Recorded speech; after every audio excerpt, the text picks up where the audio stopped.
Kemana Menhan? Menhan itu kan Prabowo ya. Dia ngapain aja? Menhan itu kan tugasnya Menteri Pertahanan Negara. Ketika ada yang seperti ini, mestinya Menhan nongol. Ya, saya memang lagi pengen betul-betul menyampaikan sesuatu. Dan tidak hanya pada satu dua orang, tetapi pada orang-orang yang bisa memperluas dan sehingga masyarakat mengerti apa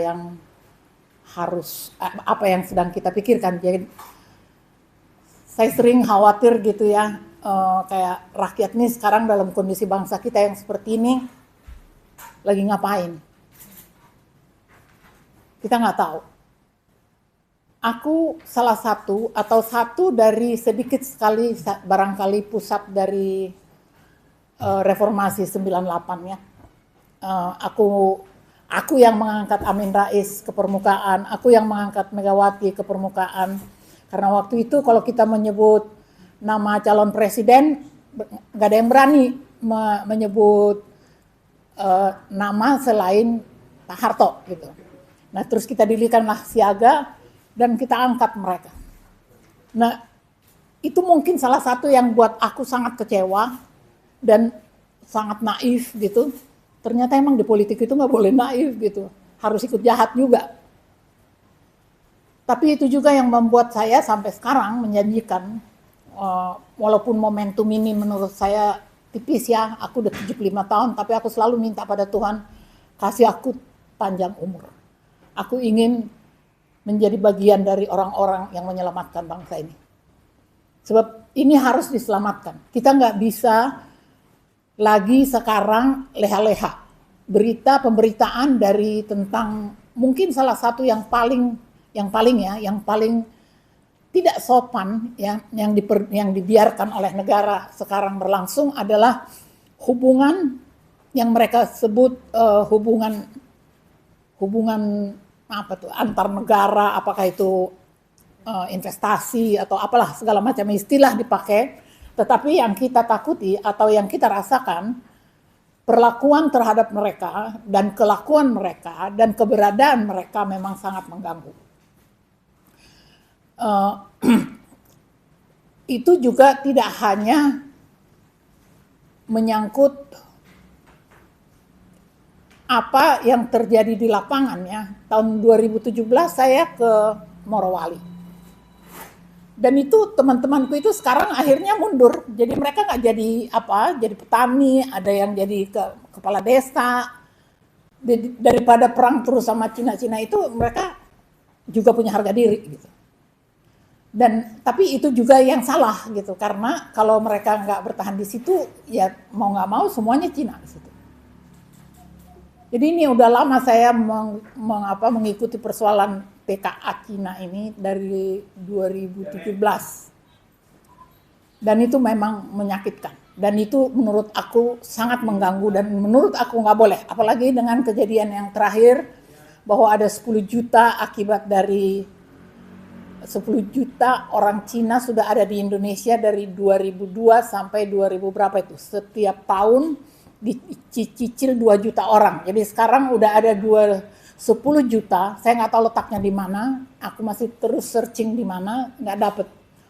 Tapi itu pernyataan itu bukan pernyataan main-main. Itu pernyataan dilakukan di Universitas Indonesia FISIP pada 2015. Jadi itu bukan hoax, itu benar terjadi. Gitu. Nah di depan mata kita juga kan kemarin udah diresmikan sebuah rumah sakit.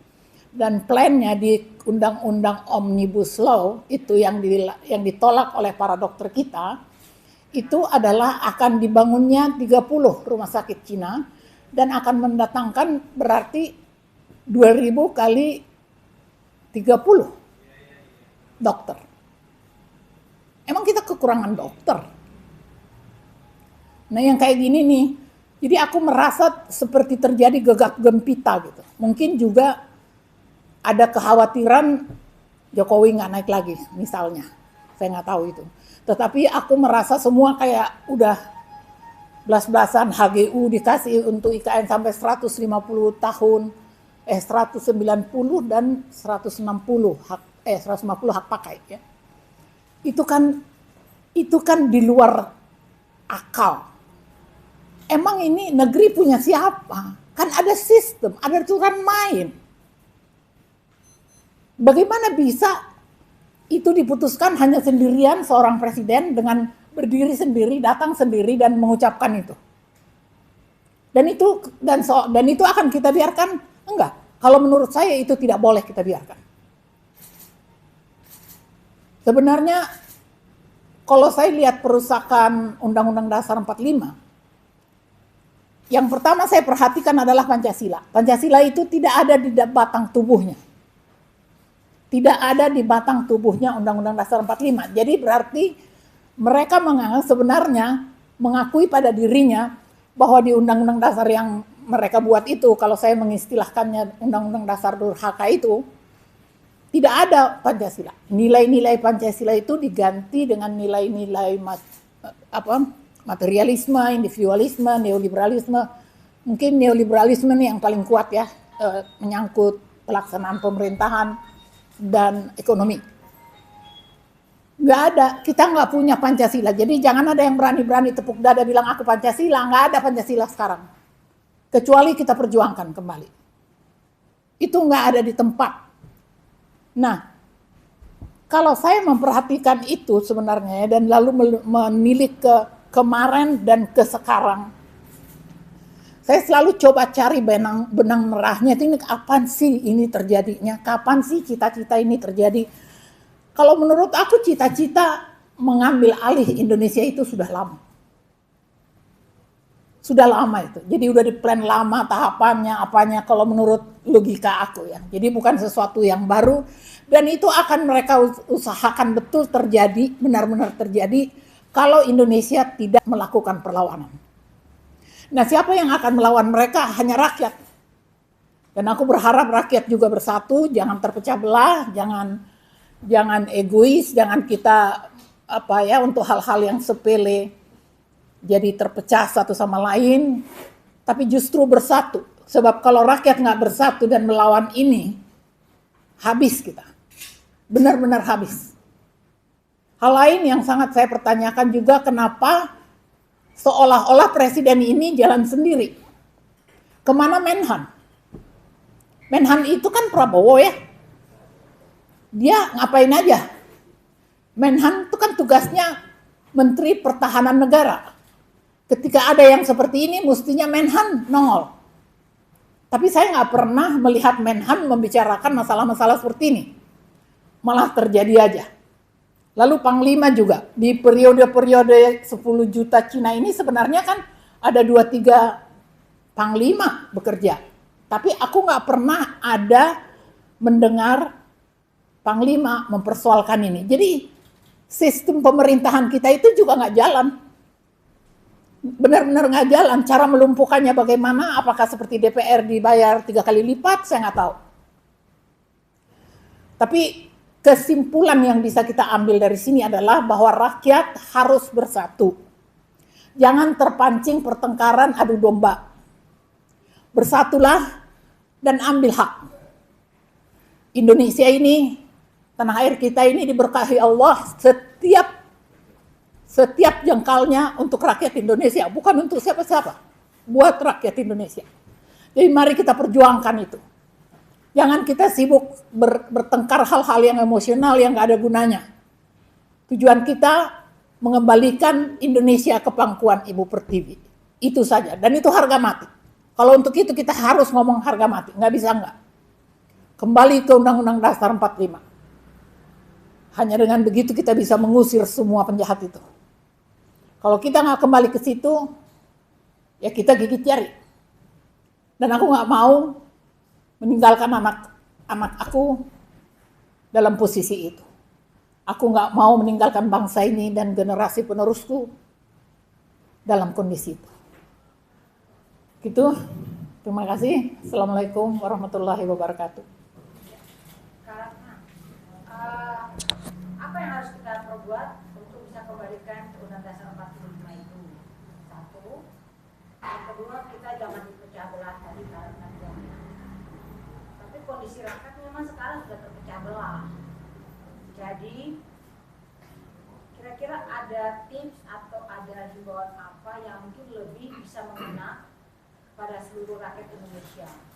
Karena memang bangsa ini sekarang dalam posisi selangkah lagi kita dikuasai bangsa lain gitu. Jadi mungkin lebih jelasnya seperti apa yang harus kita lakukan? Ya, sosialisasi ya, itu perlu banget. Aku juga punya rencana sosialisasi, tapi saya nggak akan kasih tahu itu di media ya. Yang saya harapkan bisa menggrab semua rakyat Indonesia gitu. Ya apa aja, kita kan sekarang punya sebenarnya kecanggihan teknologi yang bisa membuat kita berbaur dengan orang. Mulailah, teruslah di situ bicara kebaikan. Dan bicaralah tentang bahaya yang kita sedang hadapi. Orang kan masih happy-happy aja nih.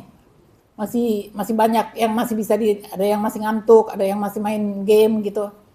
Bukan berarti nggak bisa, tetapi mari kita ajak mereka memasukkan pikiran-pikiran yang positif, yang membuat mereka jiwa besar, oh masih ada harapan gitu. Kan kita lihat juga apa yang terjadi belakangan ini kan. Bunuh diri, bunuh istri sendiri. Ya, jadi ini harus diselesaikan. Dan gak akan mungkin kita meminta ini diselesaikan oleh yang sekarang berkuasa. Yang sekarang berkuasa itu harus mundur. Kembali ke Undang-Undang Dasar 45, masukkan Jokowi, bubarkan MPR, DPR. Dipilih. Harus begitu. Kita juga Karatna juga nggak tahu ya apa yang akan terjadi. Sebab saya dengar katanya akan ada dekret presiden tanggal 16. Wallahu alam. Tapi walaupun itu terjadi bukan berarti kita tidak bisa lawan. Tetap kita harus lawan. Gitu.